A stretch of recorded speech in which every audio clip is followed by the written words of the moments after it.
A paz do Senhor, meu nome é Alciles e eu gostaria de compartilhar com os irmãos nesse momento um breve estudo, aonde está baseado no Evangelho de Jesus, segundo escreveu Mateus, no seu capítulo de número 26, no seu versículo de número 42. Mas antes de nós realizarmos essa leitura, eu gostaria de nós estarmos realizando uma oração.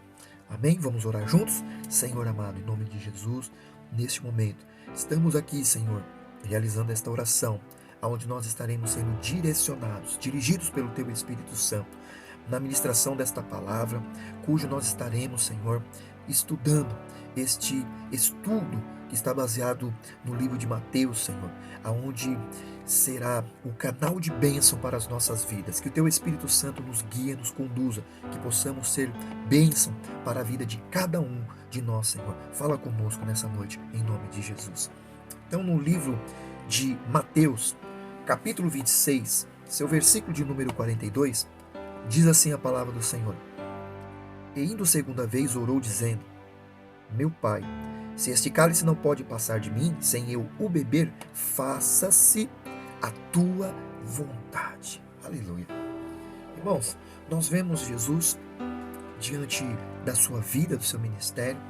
Jesus, ele tinha o costume de estar sempre orando. Grandes decisões que o Senhor tomou, sempre tomou essas decisões mediante a oração. Jesus sempre orava antes de tomar qualquer decisão. Vemos quando o Senhor, ele orou para escolher os seus discípulos, os apóstolos, os 12 apóstolos. Nós vemos que no milagre da multiplicação dos pães e dos peixes, o cesto foi levantado, aonde ali o Senhor ora a Deus e naquele momento acontece um grande milagre. Então, grandes milagres na nossa vida, grandes decisões, eles acontecem mediante as nossas orações. Nós devemos orar, faz parte da nossa vida. Oração é a nossa respiração.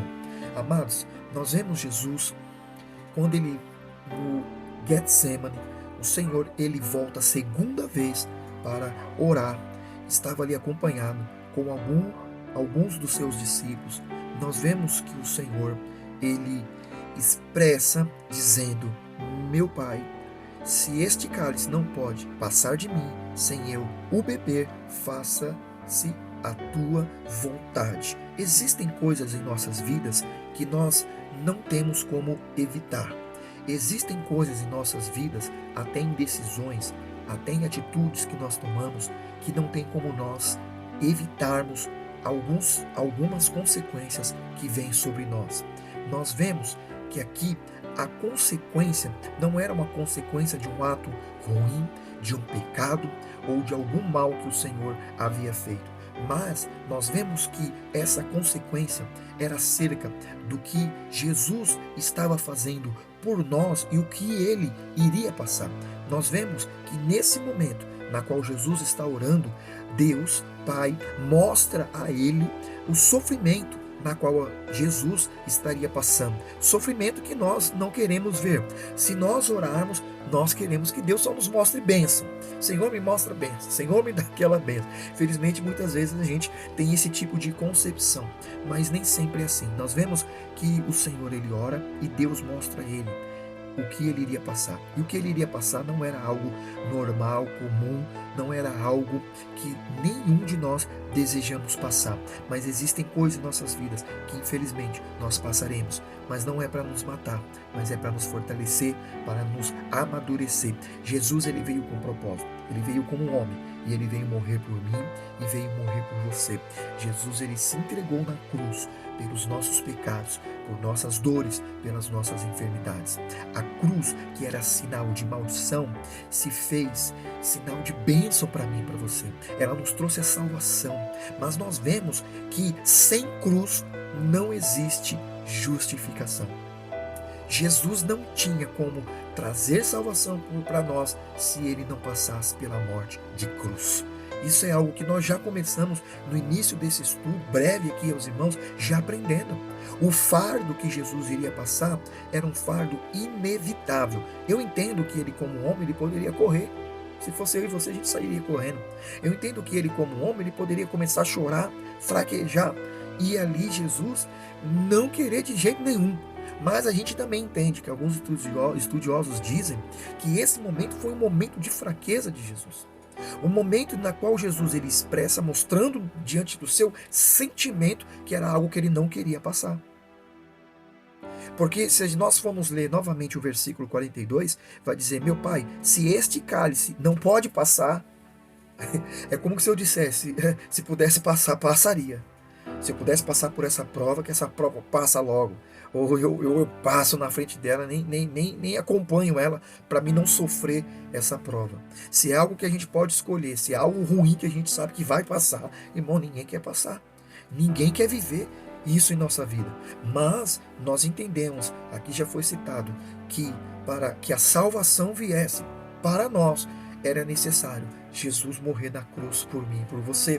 Existia um objetivo, um propósito, porque ele era o Cordeiro Pascual, que veio trazer para nós a justificação dos nossos pecados. Então Jesus, ele vai dizer: meu pai, se este cálice não pode passar de mim sem eu o beber. Então a gente percebe, irmãos, e nós vemos que Jesus, ele teria que morrer por nós. Mas o cálice, ele representa o quê? A vergonha. Segunda coisa, o cálice representa a vergonha. Então nós vemos que o que o Senhor, ele está dizendo: olha, eu vim morrer, mas eu não quero passar vergonha. A história diz que o cálice ele era dado a alguns ladrões com veneno, e eles tinham por sentença morrer. Eles morriam. O cálice estava envenenado. Então Jesus, ao olhar para o cálice, ele traz essa comparação e traz o cálice como uma sentença, e uma sentença de morte. Mas ele viu que não poderia passar pelo cálice. Então nós vemos que o cálice representava a vergonha, o sofrimento, representava a morte. Como eu havia dito, que os ladrões eram sentenciados, tomavam o cálice com veneno e ali eles morriam. Quantos reis que envenenavam o vinho, aquela bebida do rei, e existiam eunucos que tomavam antes, experimentavam, e se tivesse veneno, o eunuco era o primeiro a morrer. Esse era o propósito. Eles estavam ali pela vida e morte, mas antes eles do que o rei. Por isso que existiam alguns eunucos que eles experimentavam essas bebidas, comidas, para ver se estava envenenada, para que o rei não viesse morrer. Antes do rei comer, esses eunucos eles comiam. Mas nós vemos que o cálice, ele representa o sofrimento. O cálice, ele representa a vergonha. O cálice, ele representa a morte. Jesus falou: eu não quero esse sofrimento, eu não quero a vergonha, ainda que eu morra, mas vergonha não. Mas nós vemos Jesus que ele teve essa visão e que ele iria passar por tudo aquilo, mas ele disse para o Pai: Pai, que não seja como eu quero, mas sim como tu queres. Aí está uma grande diferença. Muitas vezes nós vamos passar pelo cálice, pelo sofrimento, pela vergonha. Ainda que morramos, nós não queremos essas coisas, mas a sentença está aí, o sofrimento está aí, a prova está aí. Jesus, ele não queria passar por toda essa vergonha, mas ele falou que não seja como eu quero, mas sim, Senhor, como tu queres, porque Deus é um Deus Pai, responsável, provedor. Então o Senhor, ele se ali busca a presença desse Pai para que recebesse dele a proteção, recebesse dele o acolhimento, mas era algo que ele precisava passar, não tinha como ele não passar por aquilo, porque a salvação necessitaria da sua morte e a sua morte por nós. Graças a Deus que o Senhor, ele foi fiel, e foi fiel até o fim, e foi fiel com morte, e morte de cruz. Então nós entendemos que a vontade de Jesus provavelmente ali a gente pode interpretar que a vontade do Senhor estava distinta da vontade de Deus. A vontade do Senhor estava sendo uma e a vontade de Deus era outra. Mas o Senhor termina a sua frase dizendo: a minha vontade não seja feita, mas sim a sua vontade, Senhor, que seja feita, a vontade do Pai.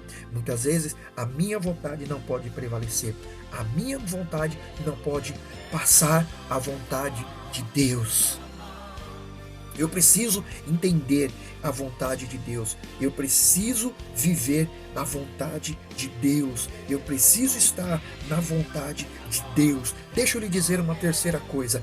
Alguns dizem que foi um momento de fraqueza de Jesus, mas eu quero lhe dizer uma coisa: fraqueza não é pecado.